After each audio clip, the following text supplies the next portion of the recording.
네, 오늘은 새벽에 들려온 전 세계를 충격에 빠뜨린 소식을 전하면서 배경, 그리고 그것이 가져올 파장 같이 좀 분석해 보겠습니다.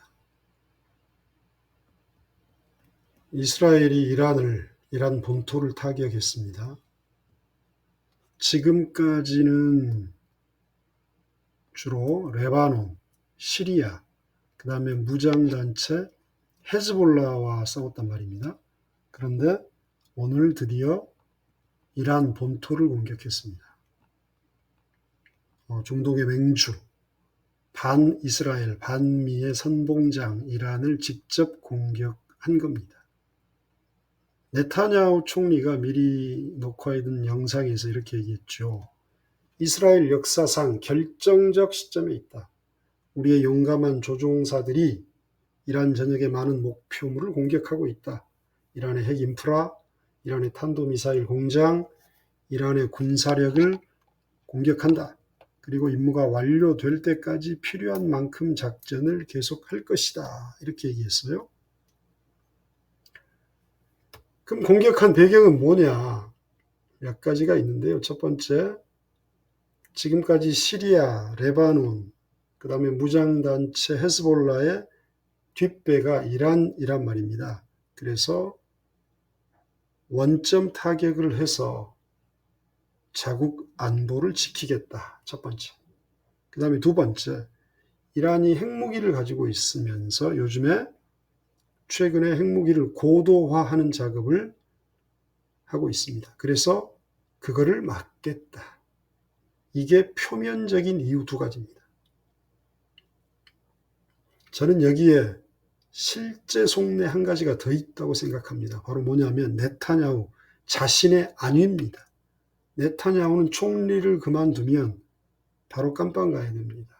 여러 가지 부패, 가족들의 부패, 본인의 부패 혐의로 기소되고 재판을 받고 있었죠. 그래서 그거를 피하기 위해서 늦추기 위한 그런 얄팍한 수, 이것도 하나 있다고 생각합니다.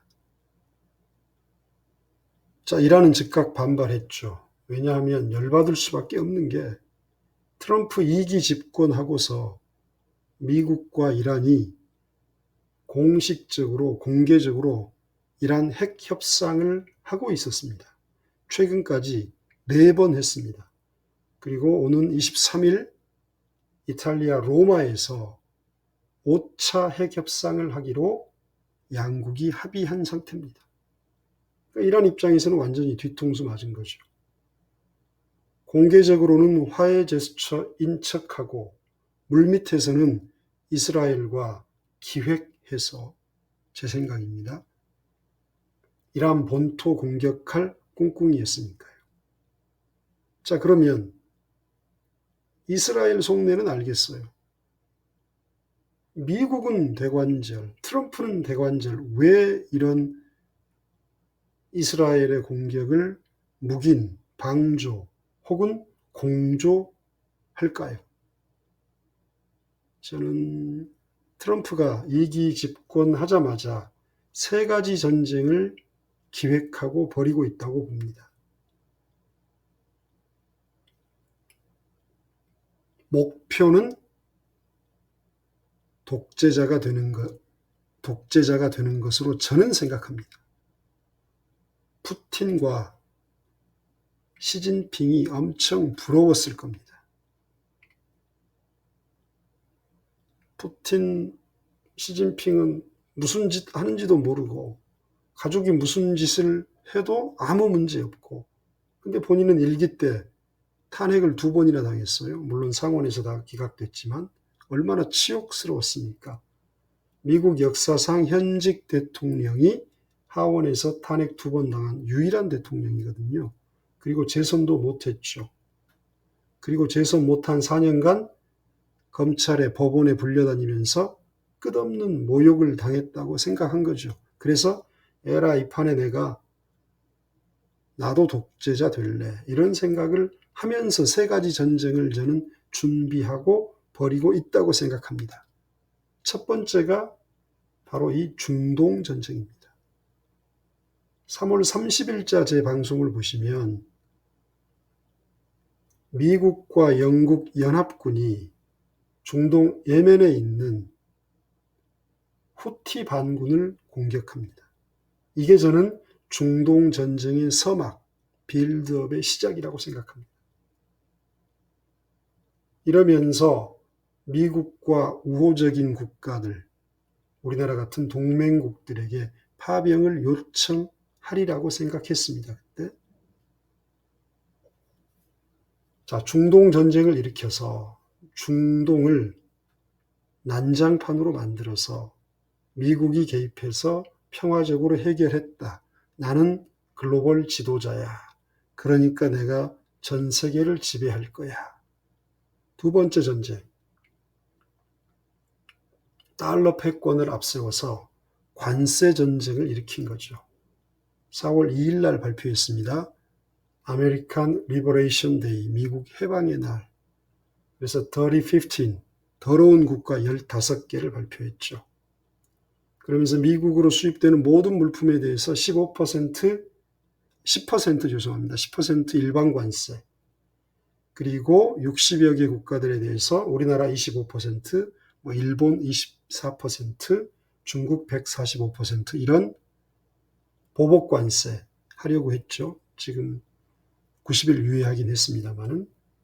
그래서 달러 패권으로 전 세계 수출 경쟁 국가들을 누른 거죠.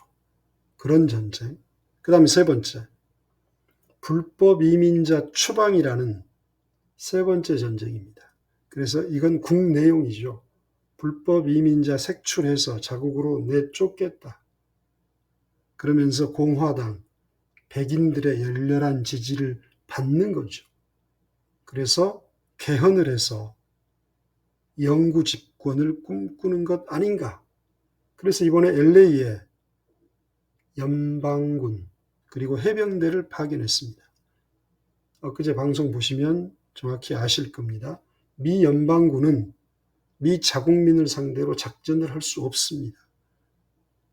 그런데 반란 행위일 때는 할 수 있습니다. 그래서 반란 행위로 규정하고 미국 주방위군과 해병대를 LA에 파견했습니다. LA, 뉴욕 이런 곳은요. Sanctuary Cities 그래서 피난자 도시입니다. 불법 이민자들을 단속하지 않습니다. 민주당 주지사나 시장인 대도시들이 이런 곳이 몇 곳 있습니다. 그런 Sanctuary City 가운데 하나인 LA를 타겟으로 삼았습니다. 그래서 공화당 지지자들의 열렬한 환호를 받고 있죠. 아무튼 미국 그리고 트럼프에 기대할 게 없습니다. 미국 속셈은 이런 것 같고요. 자, 그러면 파장은 만약에 핵시설이 공격을 심하게 받아서 방사능이 유출되면 그 보복으로 이란은 핵탄두를 이스라엘에 쏠 겁니다. 그러면 중동 전체가 방사능 유출로 어떻게 되겠습니까? 이거는 제3차 세계대전으로 갈 수도 있습니다. 물론 거기까지 안 간다 하더라도 코로나19 때 우리가 겪었던 글로벌 공급망 교란이 심각할 겁니다. 그리고 원유와 천연가스 수급이 막힙니다. 전 세계적으로 물가가 치솟고 경제 위기가 올 겁니다. 제2의 IMF가 우리나라로는 올 수도 있습니다. 이런 엄청난 파장이 몰려올 겁니다. 그래서 유럽연합, 그 다음에 UN 나서서 이 두 미치광이 네타냐후, 트럼프를 짓눌러야 합니다. 말로 안 될 겁니다. 힘으로, 완력으로 이제는 제지해야 됩니다. 그리고 우리 이재명 대통령이 이달 말에 네덜란드 헤이그에서 열릴 나토 회의 참석하기로 예정돼 있는 것 같은데요. 여기 참석은 좀 보류하시는 게 좋지 않을까. 지금 국제 정세가 이번 사태로 어떻게 튈지 모를 일입니다. 자국에 계시면서 자국민의 안위를 챙기는 게 어떨까 싶습니다. 자, 오늘은 새벽에 터진 속보 그리고 그 배경, 파장에 대해서 말씀드렸습니다. 마치겠습니다.